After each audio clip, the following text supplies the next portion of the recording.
Income স্কুলে স্বাগতম। চুলার বার্নার খুলে গেলে কিভাবে লাগাবেন, এই সিরিয়ালে এখন থেকে নিয়মিত ভিডিও আপলোড করা হবে। এক এক চুলায় এক এক রকমভাবে বার্নার লাগাতে হয়। ভিন্ন ভিন্ন চুলার ভিন্ন ভিন্ন বার্নার হয়ে থাকে।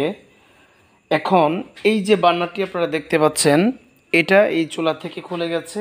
আরও অন্য অন্য কাজ আছে, সেগুলো আমি দেখাচ্ছি না। জাস্ট শুধু বার্নার কিভাবে লাগাতে হয় সেটা আমি আপনাদেরকে দেখানোর চেষ্টা করছি।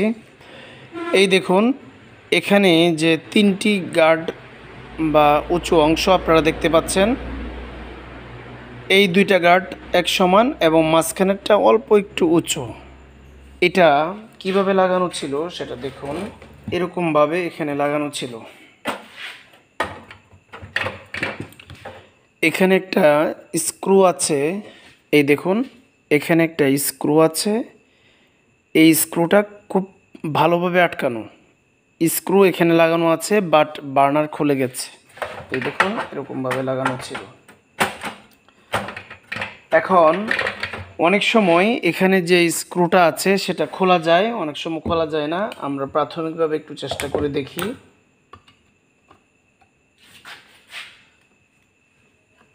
না, এটা খোলার সম্ভাবনা নাই, এটা একদম জং পড়ে অ্যাডজাস্ট হয়ে আছে। এখন এটা আমরা কিভাবে লাগাবো, খুবই গুরুত্বপূর্ণ ভিডিও, এটা আপনারা দেখুন। অনেক সময় আপনাদের বাসা বাড়িতে এই বার্নারগুলো খুলে যায়, তখন হয়তো আপনারা এটা লাগাতে পারেন না, টেকনিশিয়ানের কাছে নিয়ে আসেন। এই দেখুন, এখন এখানে তিনটি অংশ এক সমান হওয়ার কারণে এটা এখানে আটকে থাকছে না। এই দেখুন, মানে অল্প একটু এদিক দিয়ে দেখা যায় যে আসছে, বাট এটা ছেড়ে দিলে পড়ে যাবে। এখন এটা করণীয় কিভাবে এটা সেট আপ করা যায় সেটাই দেখুন।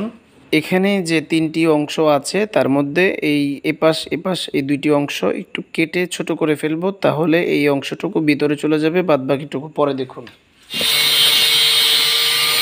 এই দেখুন, আমি এপাশে একটু কেটে ছোট করে নিলাম। এখন এখানে যে অংশটুকু, এটা একটু বাড়তি অংশ হিসেবে আছে। এখন দেখি এটা কিভাবে লাগানো যায়। এরকম বার্নার হলেই যে এমনভাবে লাগাতে হয় তা কিন্তু না। এরকম বার্নারের মধ্যে এই পাশে অনেক সিস্টেম থাকতে পারে। এই দেখুন, এখন যে এই অংশটুকু, এটা একটু বেশি বের হয়ে আসছে, মানে এরকমভাবে যদি রাখি তাহলে একটু নিচে গিয়েছে। এখন যদি এখানে আমি স্ক্রু দিয়ে আটকাতে পারবো না বা কোনো নাট দিয়ে আটকাতে পারবো না, এখন আমি এখানে তার দিয়ে বেঁধে ফেলবো। সার্ভিসিং কাজ কখন কিভাবে করা হয় সেটা আগে থেকে বলা যায় না। এমনকি আমি একটি চুলার কাজ করার সময়ও বলতে পারি না যে এই চুলাটি পরিপূর্ণভাবে ঠিক হবে কিনা।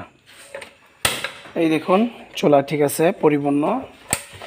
এখন আমি পিছনে টাইপ করে নিই।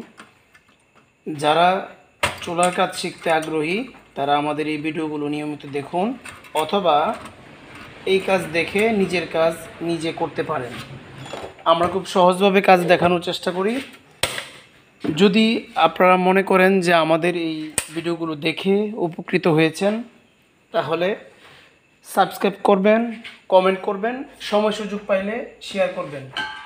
ধন্যবাদ সবাইকে। আজ এ পর্যন্তই। আসসালামু আলাইকুম।